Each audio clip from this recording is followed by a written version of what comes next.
Hello दोस्तों, नमस्ते। रात के 11 बजने जा रहे हैं, अभी बजे नहीं हैं। और आज कुछ वीडियो नहीं शूट हुई हैं, गोलू की तबीयत नहीं सही थी।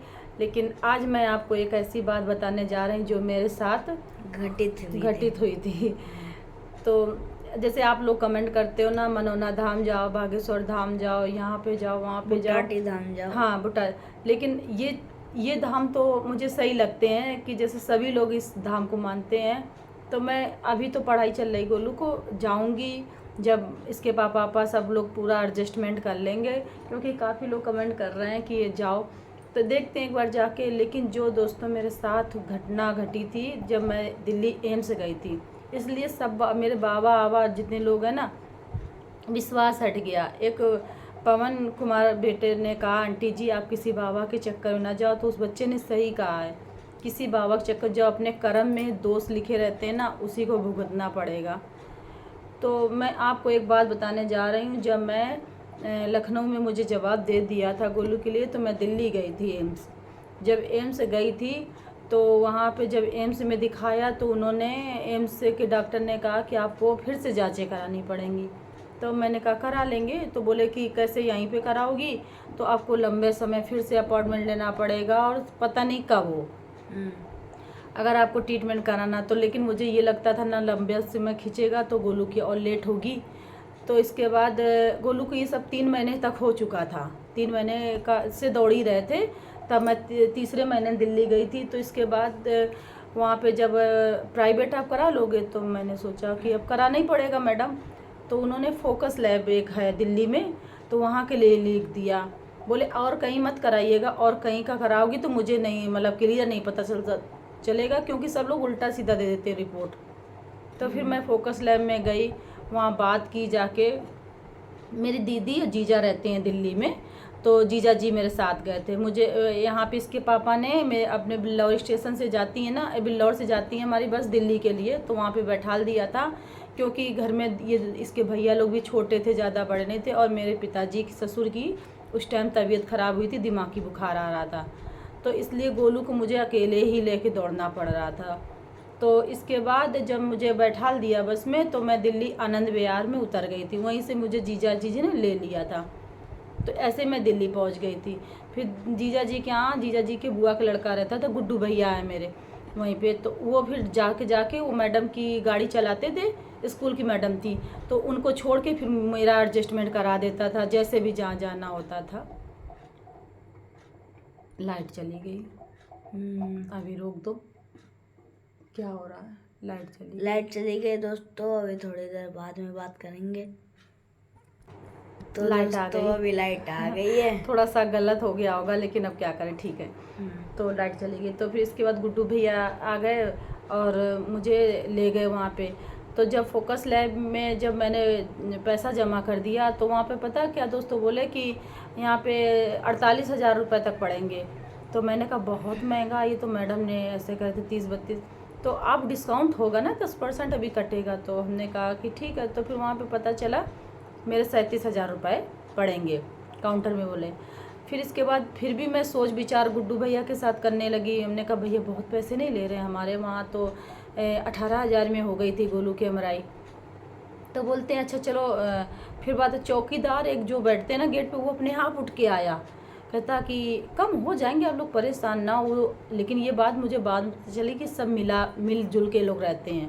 तो फिर हमने कहा कितने तक आप खड़ा करोगी, तो हमने सोचा इतने तक। फिर मेरी बात वहाँ पे 32,000 की बन गई।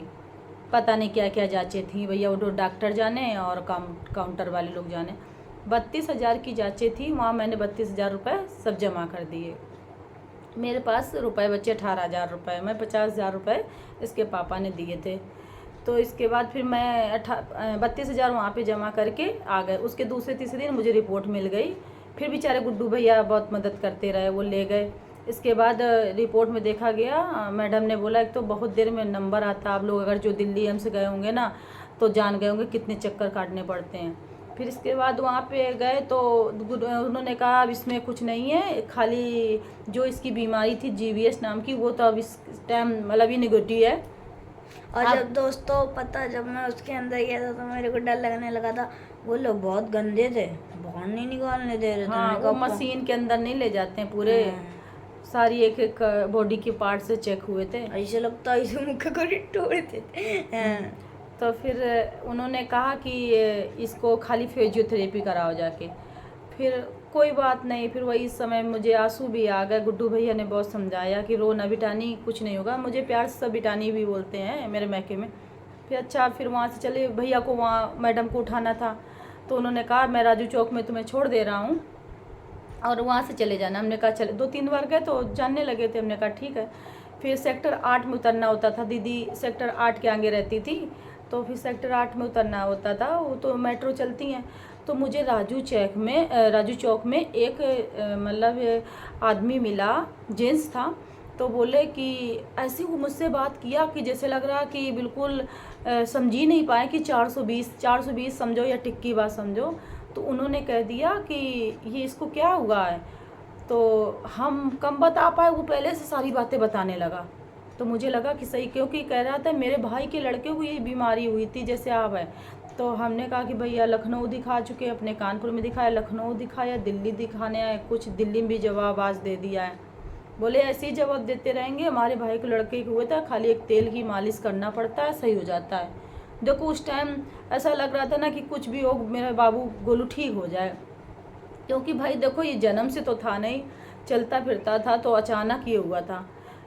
इसके बाद फिर हमने कहा कि ठीक है, कौन सा तेल होता है। बोला कि मैं आपको बता दूंगा, एक केंद्र है दिल्ली के अंदर है। तो फिर नंबर उसने दे दिया, मैंने नंबर ले लिया सब कुछ। इसके बाद चले गए घर दिल्ली के में। जीजा जी पहुँचे, मतलब दीदी के पास। तो दीदी 5 बजे ड्यूटी से आ जाती थी, जीजा जी बाद में आते थे। फिर इसके बाद दिल्ली जीजा जी से फिर बताया पूरी बात जीजा ने। मेरी तो मौसी का लड़का रहता उसका नाम सिद्धार्थ है, उसके साथ मैं खेलता रहता था। तो जीजा ने तुरंत कहा कि ऐसा तो नहीं है लक्ष्मी कहीं 420 में बिटानी फंस रही है। बोली नहीं, वो भी इतना जानती है, बच्चे का मामला है, हम क्यों मना करें। अच्छा, बाद में दीदी बता रही थी, मुझे शक तो हो रहा था, लेकिन मैं कह नहीं रही थी। यही कहोगी तुम कि देखो कोई हमें बता रहा था, दीदी और जीजा जी मदद नहीं कर रहे हैं। तो फिर गुड्डू भैया बेचारा दूसरे दिन गया, और वही आदमी कहता जब आप आना तो मिलना। फिर मिलने गए हम लोग। तो वो केंद्र में जब गया तो कहने लगा कि चलिए अंदर। तो हम लोग गए, 2 दरवाजे के अंदर था केंद्र। तो तेल दे रहे थे वो कुछ भास्कर करके था, स्वर्ण भास्कर, हो सकता भैया महंगी हो। तो मुझे 1 लीटर नारियल का तेल मंगाया, गरी का जो तेल होता। तो 1 लीटर के तो डब्बे नहीं मिले, आधा लीटर के 2 डब्बे मिल गए। फिर एक बोतल में करा दिया। कराने के बाद कांच की बोतल में वहीं पे दवा डालने शुरू कर दी। बोले ये दवा 7,000 की हो गई है। अब मैं गुड्डू भैया की तरफ देखूं, गुड्डू भैया मेरी तरफ देखे कि 7,000 की दवा हो गई। हमने कहा भैया रहने दो। तो कह रहे हैं कितने की होगी। बोले 17,000 की होगी दवा आपकी, तो इसमें तेल में पड़ेगी। अरे भैया मैं समझूँ 100, 200, 400, 1000, 500 का तेल होना चाहिए। गुड्डू भैया मेरी तरफ देखे, मेरा तो दिमाग काम नहीं करने, क्योंकि 32,000 2 दिन पहले गिने थे। तो फिर इसके बाद कैसे कैसे करके कहते हैं कि आप कान के पहने हो ना। मेरी भी औरत ने तो, मेरे भाई की औरत ने तो कान के बड़े बड़े बूंदे पहने थे, बेच दिए थे। बच्चे के लिए कुछ भी करना पड़ता। उसी आदमी जो राजू चौक में मुझे मिला था, तब मुझे समझ में आया कि मैं 420 में फंस गई हूँ। लेकिन मुझे डर ये लग रहा था गुड्डू भैया का कि 2 दरवाजे के अंदर हैं, ऐसा ना हो यहीं पे कोई कुछ करके डाल दे, हम लोग यहीं पड़े हैं। तो हम लोग किसी बहाने से निकलने का कर रहे थे। फिर वो क्या किया, 17,000 का तेल भी लिया, किसी तरीके निकले वहाँ से, हाथ जोड़े केंद्र के। इसलिए भैया आप लोग मेरी बात सुन रहे होगे, अच्छे तरीके से समझ भी गए होगे, जबकि मैं पूरी बात नहीं बता पाई हूँ क्योंकि ब्लॉग बहुत का बड़ा ना हो जाए। बड़ा हो गया है। हाँ, तो इसलिए दोस्तों आप सभी लोग कमेंट में करते हो यहाँ जाओ, इसीलिए नहीं मन करता है। इतनी बड़ी मैं मुश्किलों में फंस गई थी समझो। यही एक बात नहीं, ऐसी कई बातें हैं जो मेरे साथ इन 4 सालों में घटित हुई हैं, बस बाबा के चक्करों में। जबकि मैं, और आप लोग भी इसे स्कैम में मत फंसिया करिए। हाँ, कल आज एक कमेंट आया था, एक बच्चा है बोला आंटी आप किसी बाबा के चक्कर में ना फंसना। हो सकता है बेचारा वो फंस चुका हो उसके घर में। दुकान में ना 2-3 टिक्की बाज आ चुके हैं। हाँ, लेकिन मैं तो उनको तो भगा देती हूँ, पता नहीं कैसे, पता बिल्कुल क्लियर बताते हैं। अब जैसे यूट्यूब में है, अगर कोई मेरी वीडियो देख रहा होगा किसी तरीके, और देखो मैंने एड्रेस भी सब कुछ बता दिया, हो सकता है ऐसे, तो इसलिए मैं अब बहुत होशियार हो चुकी हूँ। मैं बाबा लोगों के तो चक्कर में नहीं पड़ूंगी, लेकिन ये दिल्ली वाली मेरी घटना बिल्कुल इन आँखों के सामने और सब कुछ मेरे ही हाथों से हुआ है। मैंने भी देखा था वो वाली सीन।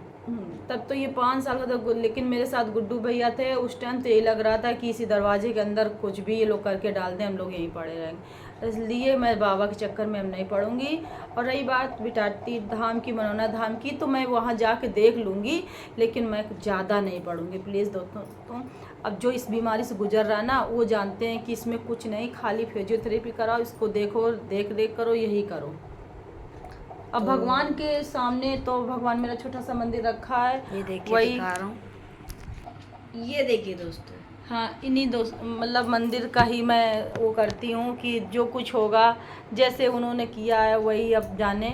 लेकिन इतनी बड़ी मैं मुश्किलों में फंस चुकी थी, इसलिए ब्लॉग लंबा हो जाएगा। आप लोग मेरी बात समझ गए होंगे कि ऐसे मैं कई बार, मुझे कमेंट में बताइएगा कि ये कैसे, मतलब ये बात सही है कि नहीं, आप फंस गए होगे। तो अगर आप इसी तरीके से और भी मुझे बातें जाननी है कि तुम्हारे साथ और क्या हुआ, मैं और भी बताऊंगी। इसलिए ब्लॉग गोलू बड़ा हो जाएगा, इसलिए छोटा सा लाइक, बड़ा सा सब्सक्राइब। बाय दोस्तों, कमेंट बॉक्स में बताइएगा ये सही बात है या गलत।